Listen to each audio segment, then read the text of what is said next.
Today, I'm going to share with you my favorite practice for anxiety. So let's first understand anxiety. Anxiety is the expectation of something scary, bad, or even overwhelming happening. But it's an expectation, meaning it hasn't happened yet. And this is why anxiety exists, because pressure builds up in the body in order to respond to things. For example, if I'm sitting here right now and a bird flies into my window and the window breaks and I jump, that startle, that trauma or stress response we have has a lot of adrenaline and charge behind it. And the purpose of that is to propel me into action for survival or response. So in this case, I might run out of the room, then I might run back in, help the bird, clean up the glass, call somebody to come help me fix the window, so on and so forth. But anxiety is when that energy that builds up to make you have action gets trapped. It gets stuck in the body. Now, one of the reasons it gets stuck is because you're actually unable to respond in real time to the thing giving you stress because it hasn't happened yet.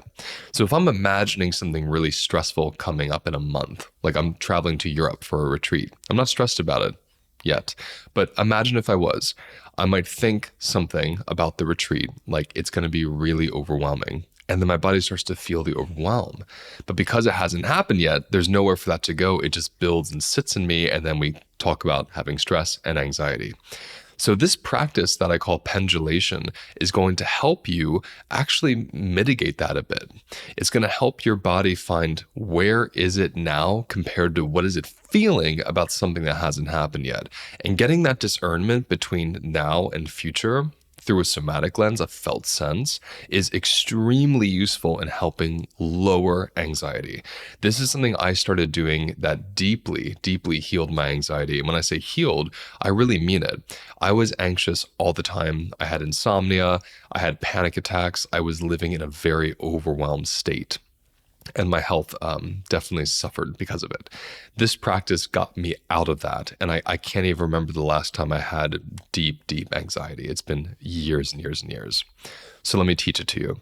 First, I want to say that pendulation is a term that we use in somatic experiencing to describe how the body modulates between something stressful, let's say in the chest, and something pleasant in the belly.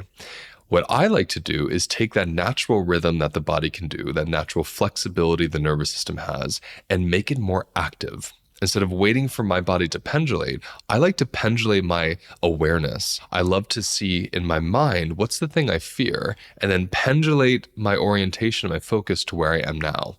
And that type of pendulation opens up the inner natural pendulation of my body, and I find much more balance. So I'm going to walk you through it. Right now, I want you to think of something coming up in your life that stresses you. It can be anything, but see the image in your mind or the story in your mind, and then notice the sensation attached to that. And take your hand and place it there. Wherever you feel this thing, wherever you feel the tension or the activation or the stress or the overwhelm, put your hand there so you can anchor into it physically. That's the part of you that is somatically experiencing and even empathizing with the story of your mind, just like you would at a movie theater if you were watching a really stressful movie. So now that we have this place, we need to find the opposite. We need to find something that's less activated, that's less stressed. Ideally, something that feels simple or easy or peaceful. And that will open up our ability to pendulate between these two different polarities. So with your eyes, look around the room and take in one thing you find beautiful, one thing you find settling, one thing you find pleasing. And the moment you take that in, track the body and notice, where do I feel this thing in my body? Where do I feel the joy? Where do I feel the expansion? Where do I feel the softness? And put your other hand there. So one hand is over the place that holds some charge and activation about the future. And the other hand is feeling a softness, an ease, a gentleness based on where you are in present time. First of all, this is a huge accomplishment. Most people don't even realize they can feel two different things at once, meaning there's anxiety in my chest, for example, but there's peace in my stomach. We use these identifying words like I'm anxious, which globalizes our anxiety. We tend to identify ourselves with our anxiety, with our sensations. So you might notice you have anxiety in your chest, But when you say, I'm anxious, anxiety becomes your only experience. It becomes a total global experience. And that's just not usually accurate when it comes to anxiety. So just being able to establish, here's where I feel the anxiety, and here is where I don't, is massive. It localizes the anxiety, so now you can witness it instead of becoming it.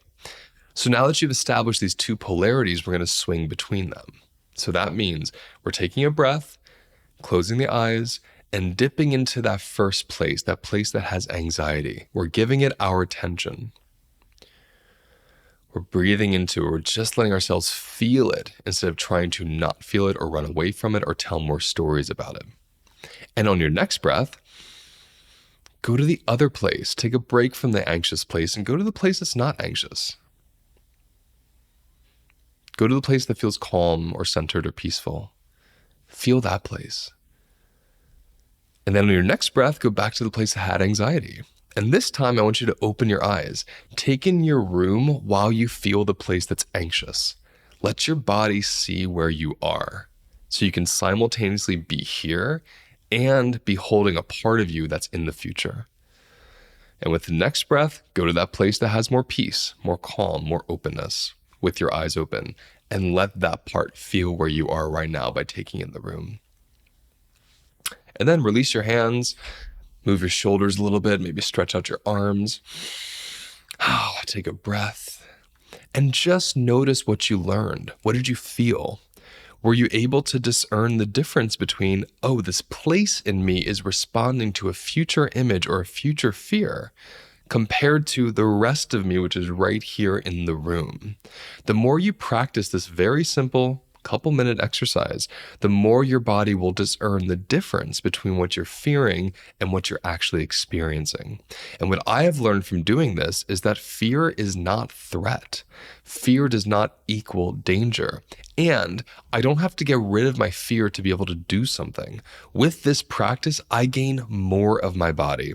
So even if I'm walking into an event or an experience that is causing me stress, that stress is local. I feel it in my chest, or my shoulders, or my throat, or my jaw. I don't feel it everywhere. So in addition to stress, I feel the calm parts, I feel the solid parts, I feel the parts that have capacity for what I'm experiencing. And that allows me to walk into life without having to be perfect or fully healed or completely free of fear or stress in order to do something. Try us out and tell me in the comments what you discover. Thank you for watching today's episode. Please like and subscribe if you found it useful, and let me know in the comments what you want me to cover next.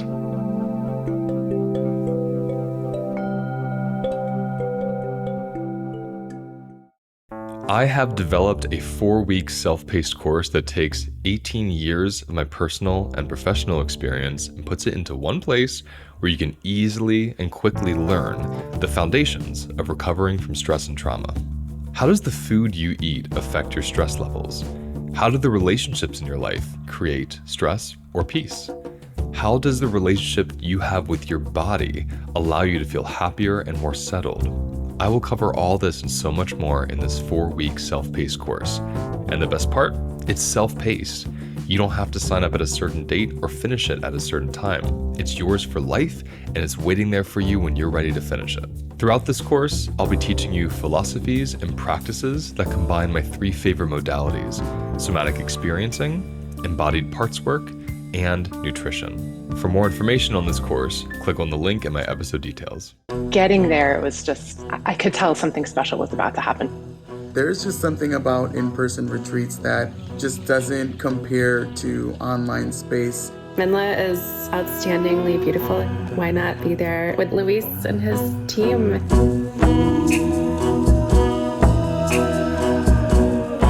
My body knew that something intense was going to happen in the most beautiful way. It was all about getting what each and every one of us needed and what the community needed. My biggest takeaway is that I got introduced to myself. We're just a bunch of misfits trying to find community with one another, and that's where my heart just blasted open because I felt like seen, and yeah, it was beautiful. I loved it.